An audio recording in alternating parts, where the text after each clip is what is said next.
Bienvenidos al espacio de expansión en ADN 40. Hoy tenemos un programa que se antoja muy rico por el tema que vamos a platicar, que a veces puede ser muy complejo, pero que también representa lo que los mexicanos podemos hacer para defendernos frente a la autoridad. Y en un gobierno que ha iniciado con muchas críticas precisamente a esto, al ataque quizá de la seguridad jurídica, es que hemos invitado a José Mario de la Garza. Él es presidente de la Barra Mexicana Colegio de Abogados y nos da mucho gusto que estés aquí, José Mario, para tu punto de vista sobre lo que está ocurriendo en la parte jurídica de la entrada de un nuevo gobierno. Muchísimas gracias por la invitación y con mucho gusto de compartir con el auditorio estas primeras reflexiones de lo que está pasando en México. ¿Qué es lo que vemos? Porque hemos sido testigos de cómo hay la cancelación de una de las obras más importantes que se había planteado el sexenio anterior, que es el aeropuerto de la Ciudad de México.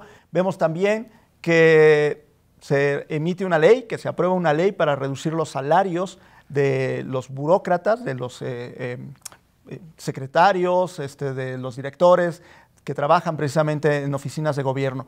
¿Qué nos puede dar a interpretar todas estas acciones? Pues mira, uno de los temas que subyacen en esto que nos comentas es este concepto de seguridad jurídica, es decir, de a qué atenerse en México. Si yo celebro un contrato con el gobierno, lo firmo y establezco algunos términos y condiciones, pues un inversionista estaría esperando que ese contrato se cumpla, que le paguen lo que está establecido y que el contrato llegue a buen fin, a buen término. Es este concepto de saber que cuando tú estás actuando en un país, las consecuencias son ya previstas y que son consecuencias que tú ya sabes qué es lo que va a pasar. Cuando tú haces una consulta para buscar la opinión popular y determinar si un proyecto se debe hacer o no, que no está previsto esto en ninguna ley de nuestro país, y de esa consulta derivas cancelar unos contratos a unos inversionistas, pues generas muchísima incertidumbre, muchísima inquietud de decir si esta va a ser la forma en la que se va a operar.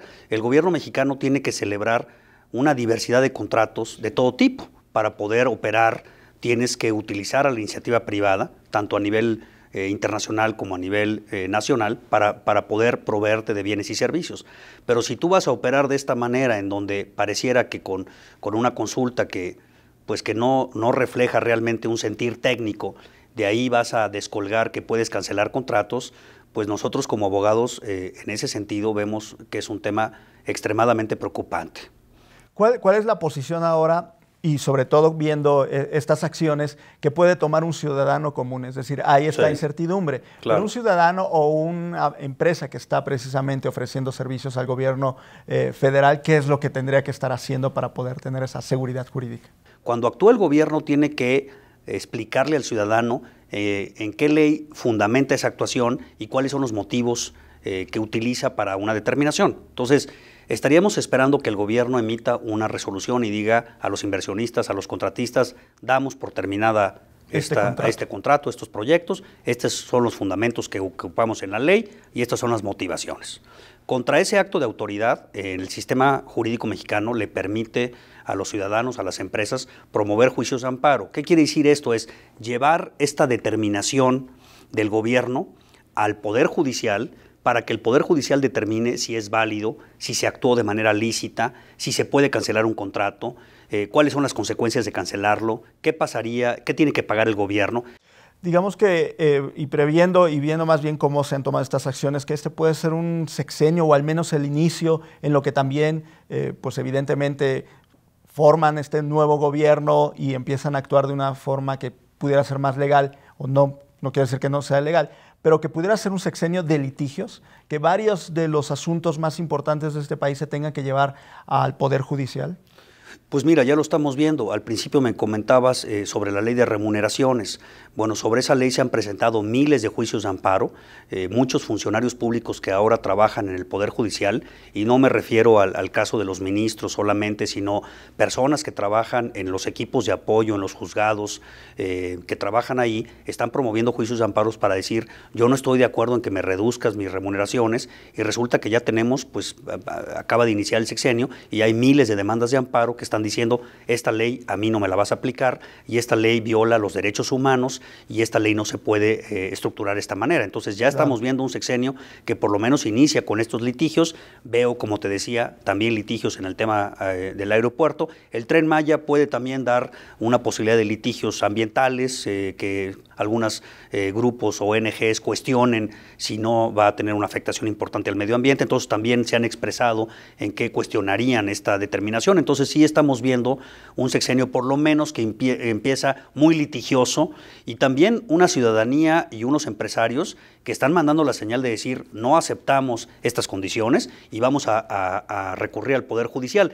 De ahí la gran coyuntura de nuestro país es cómo respetas el funcionamiento de los tres poderes sin tomar determinaciones arbitrarias, y cómo México necesita a un poder judicial fuerte para poder hacerle los contrapesos suficientes al nuevo gobierno, al presidente y a su gabinete, y poder defenderse en los tribunales. Esa es la otra discusión que está ahí subyacente. Y ves en estos momentos que precisamente el Poder Judicial sí tenga esa independencia y autonomía que pueda hacer ese balance y ese contrapeso. Pues mira, el Poder Judicial en México tiene una serie de aspectos que hay que reformar. Definitivamente, yo te diría que sí requerimos un poder judicial diferente. Así como está estructurado actualmente, no siento que esté a la altura de la coyuntura. Que puede ser vulnerable precisamente el Poder Ejecutivo. Puede ser vulnerable porque además tenemos poderes judiciales en los estados, con percepciones económicas muy bajas, tenemos ámbitos de corrupción, cómo se contratan a las personas que trabajan en los juzgados, cuánto dinero ganan, cómo se eligen a los magistrados y a los jueces. O sea, sí hay una serie de temáticas que ameritan una reflexión profunda y una reforma. México sí necesita reformar su estructura del Poder Judicial, definitivamente.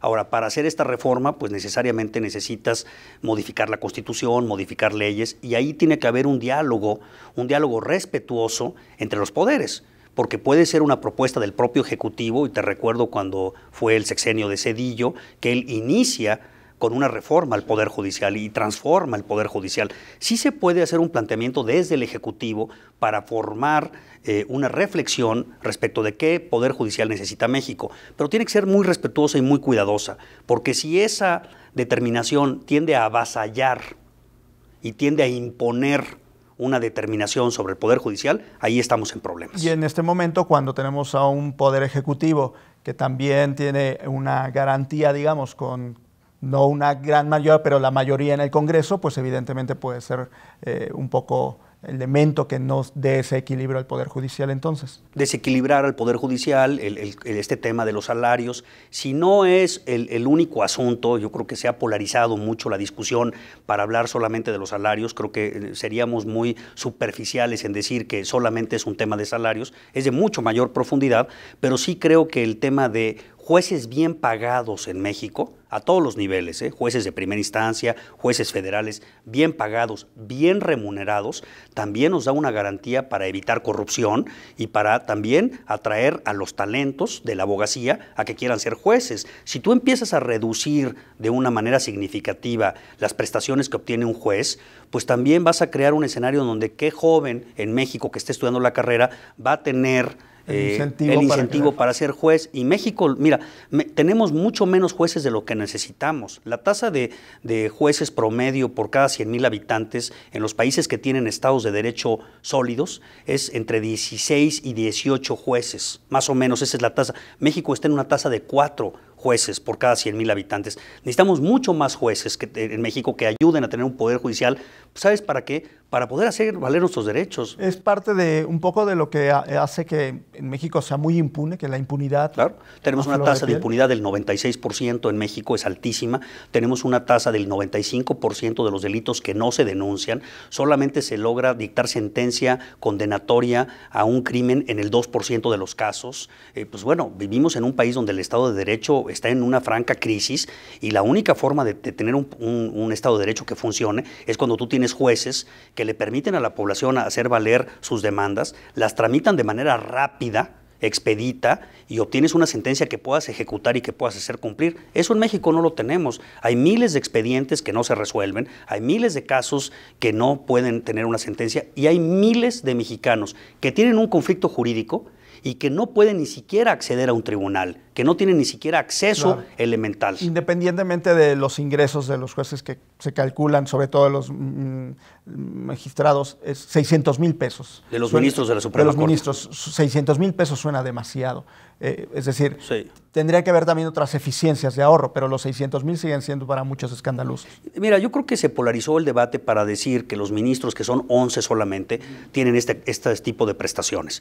Y con ese argumento se quiso desprestigiar a todo el Poder Judicial, lo cual también me parece muy grave. Tú no puedes descolgar un argumento de qué es el Poder Judicial utilizando el sueldo de los ministros, porque también es presentar solamente una parte de toda la problemática que tenemos. Yo creo que sí hay que revisar las prestaciones que reciben los ministros en una forma ordenada y en una forma republicana y democrática, pero no puedes descolgar un argumento, porque tenemos jueces en Oaxaca, tenemos jueces en Guerrero, que están resolviendo los asuntos penales, que están resolviendo asuntos de crimen organizado, que ganan muy poco dinero, que exponen la vida todos los días y que no tienen esas prestaciones. Y me parece que orientar el debate por parte del presidente de la República, utilizando solo como ejemplo las prestaciones de los ministros de la Suprema Corte, es generalizar de manera inadecuada y desprestigiar. Esto nos preocupa mucho.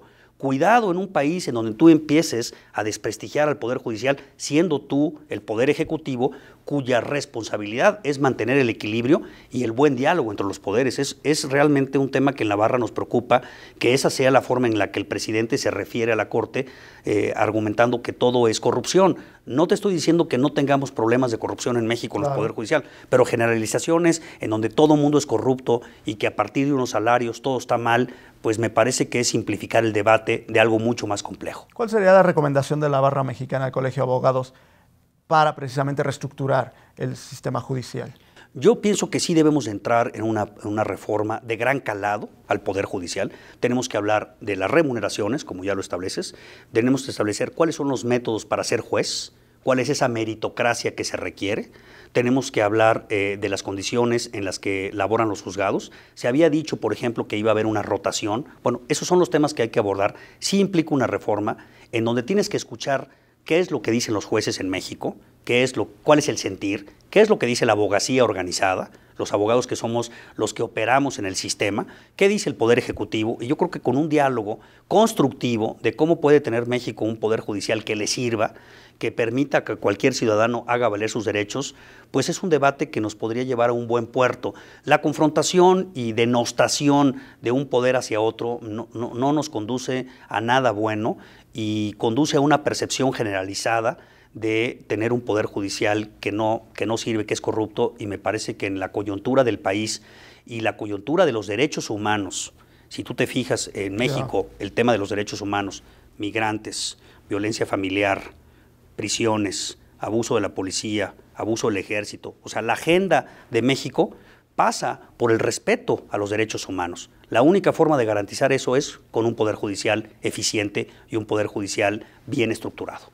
En 2008, con la crisis económica, hubo un repunte de la abogacía en muchas partes del mundo y México no fue excluyente. Para este periodo ves que también este repunte que a veces puede celebrarse porque finalmente los abogados tienen más trabajo, pero ¿crees que entonces tengan una mayor actividad en asuntos como los mercantiles que tú llevas? Sí, estamos viendo que muchos de las firmas de abogados que están agremiadas en la barra están teniendo, por lo menos ahorita, muchas consultas, análisis de cuáles son los riesgos de México, que cuáles son las coyunturas para poder invertir, que cuál es la manera en garantizar los contratos. Sí está viendo esa efervescencia.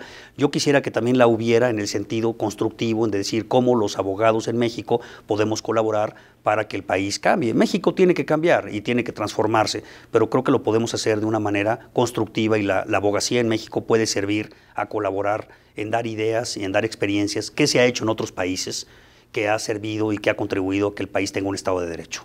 José Mario de la Garza, presidente de la Barra Mexicana del Colegio de Abogados, te agradecemos mucho tu presencia y esperamos en otro momento estar contigo. Encantado de estar aquí, muchísimas gracias y siempre a la orden. Les agradecemos mucho estar en Expansión en ADN 40, nos vemos en la siguiente entrega.